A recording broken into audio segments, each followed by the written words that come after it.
Combien de pistes chaudes se trouvent actuellement dans votre CRM, se refroidissant lentement parce que personne ne les a réclamées? C'est une question qui empêche les responsables RevOps de dormir.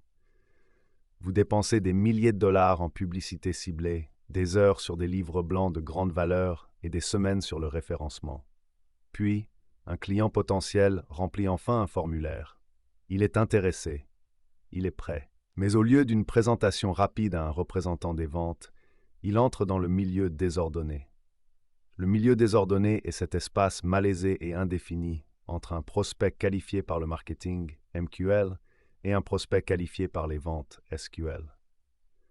C'est là que les données meurent, que les commerciaux se plaignent des leads inutiles, et que les équipes marketing se demandent pourquoi leur conversion durement gagnée ne se transforme pas en affaires conclues. Dans de nombreuses organisations, ce transfert est géré par des feuilles de calcul, des messages Slack manuels ou, pire que tout, par des sentiments. Le coût de ces frictions est stupéfiant. Selon les données de Lean-Data, environ 25% des prospects sont acheminés vers le mauvais propriétaire de compte et 56% des entreprises mettent plus de 24 heures à répondre à un prospect. Dans un monde où les acheteurs attendent une gratification instantanée, un délai de 24 heures est une éternité. Si vous voulez construire un moteur de revenus prévisible, vous devez dépasser les processus manuels et maintenir l'hygiène de vos données dans votre CRM. Vous avez besoin d'un processus de transfert de prospects techniques automatisé et basé sur des données. L'architecture d'un processus moderne de transfert des prospects, avant d'automatiser quoi que ce soit, nous devons définir précisément ce que nous déplaçons. On ne peut pas automatiser le chaos. Une erreur courante consiste à supposer que tout le monde dans l'entreprise est d'accord sur ce qu'est un bon lead. En réalité, le marketing définit souvent une piste en fonction de l'intérêt qu'elle suscite, tandis que les ventes la définissent en fonction du budget.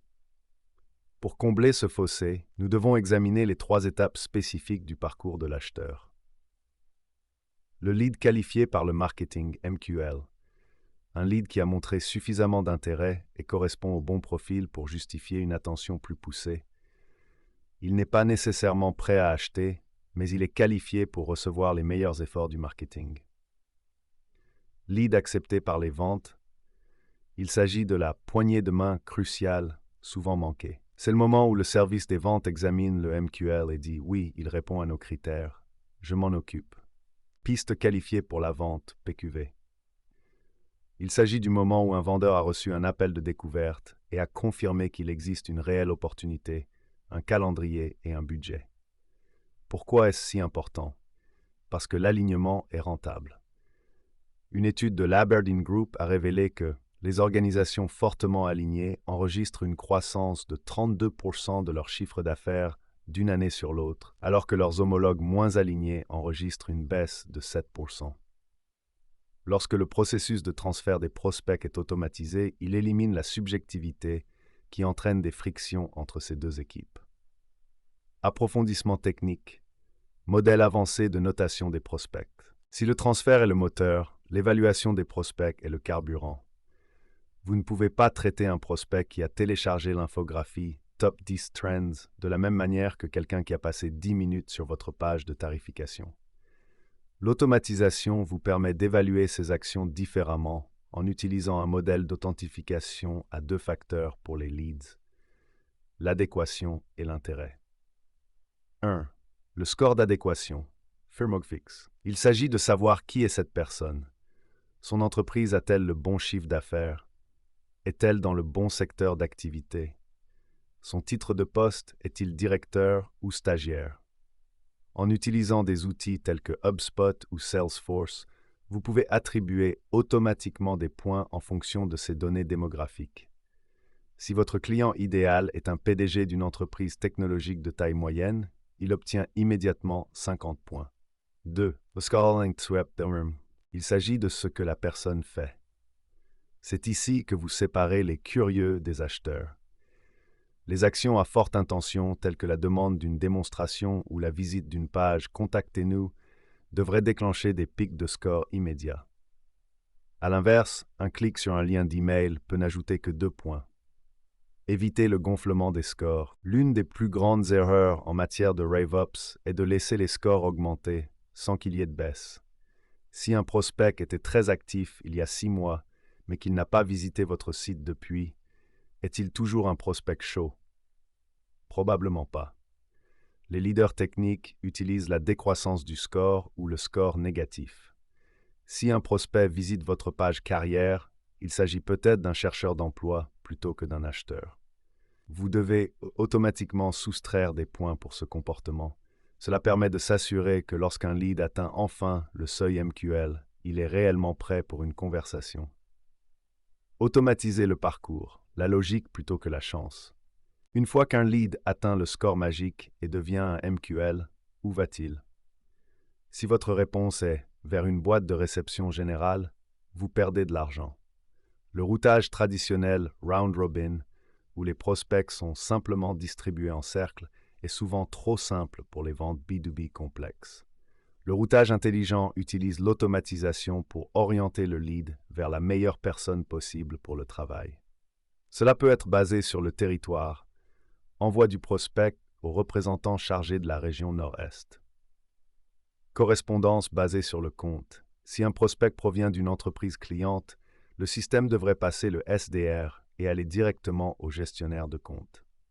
Expertise.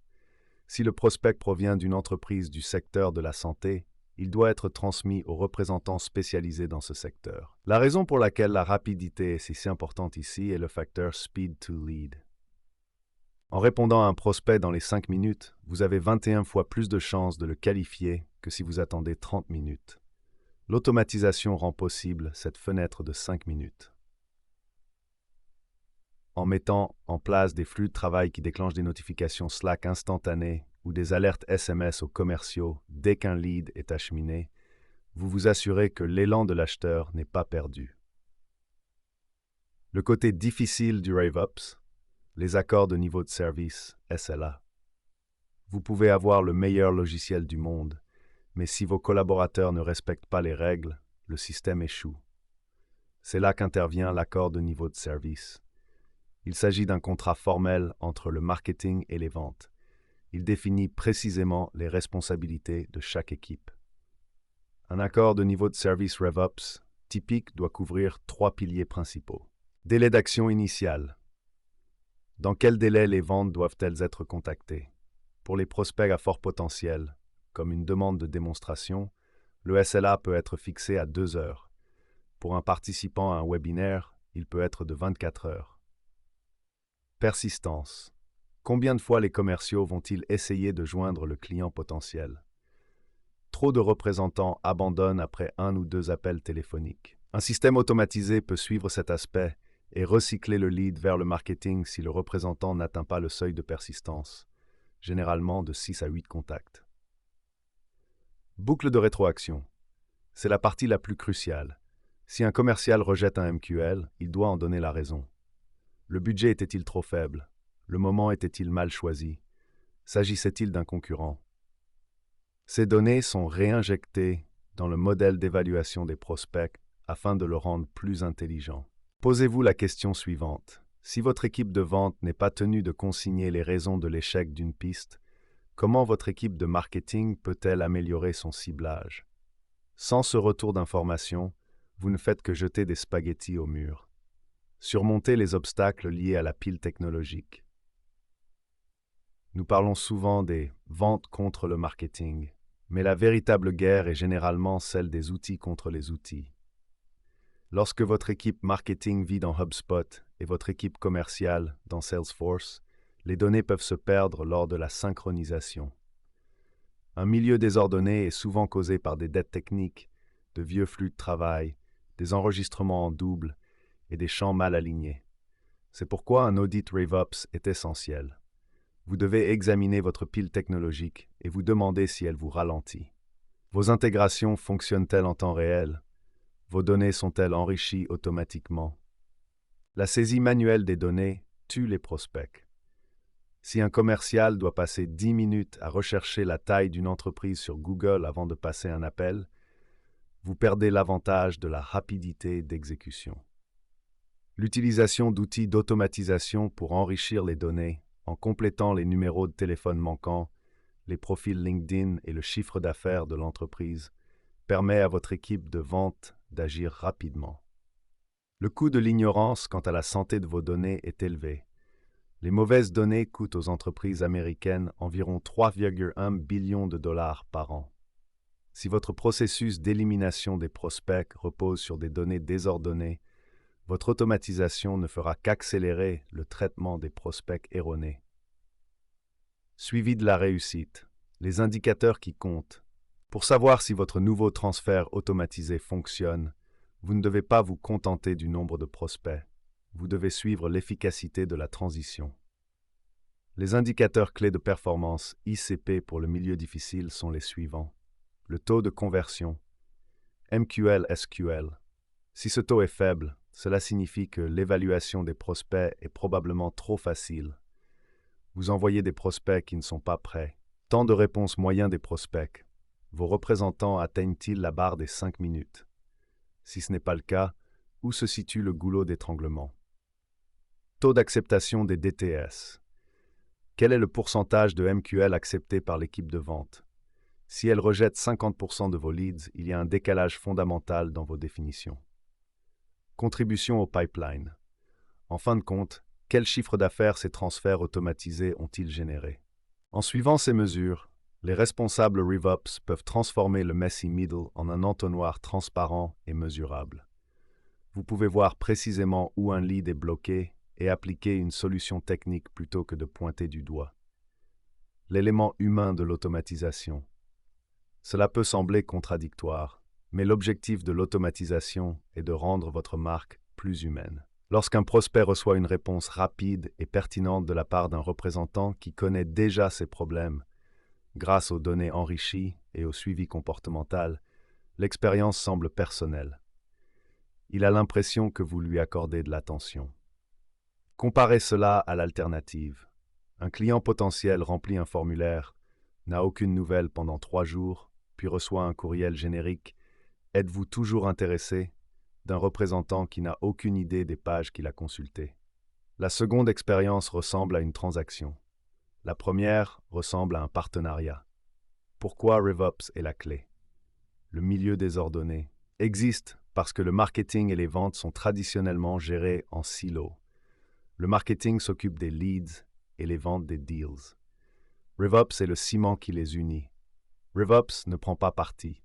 Il considère l'ensemble du cycle des revenus comme un processus unique. En s'appropriant le processus de transfert des prospects, RevOps s'assure que la technologie, les données et les personnes vont tous dans la même direction. Il transforme le transfert en une course de relais transparente. Élaborez votre plan d'action. Si vous êtes prêt à résoudre le problème du milieu désordonné, commencez par les 3 étapes suivantes.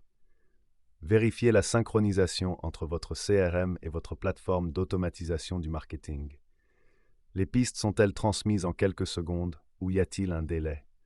Chaque champ est-il correctement mappé? Interrogez vos commerciaux. Demandez-leur « Quelle est la seule chose qui vous fait ignorer un MQL ?»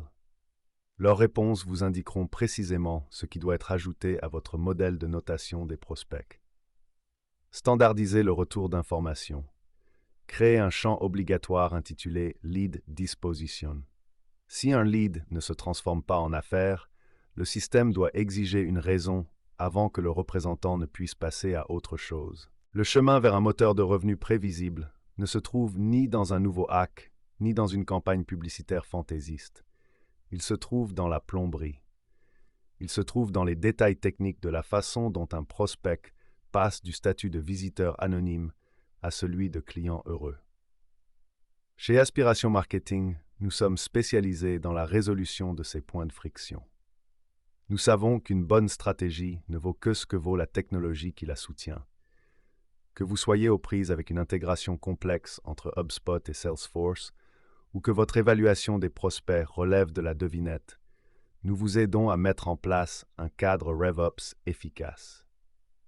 Nous ne nous contentons pas de repérer les lacunes de votre milieu désordonné. Nous les comblons avec des solutions automatisées et fondées sur des données qui garantissent que votre équipe de vente travaille réellement sur les leads envoyés par le marketing. Souhaitez-vous que nous procédions à un audit RevOps de votre processus actuel de retrait des prospects afin de déterminer les sources de revenus qui s'échappent? Contactez notre équipe dès aujourd'hui et faisons tourner votre moteur de chiffre d'affaires à plein régime.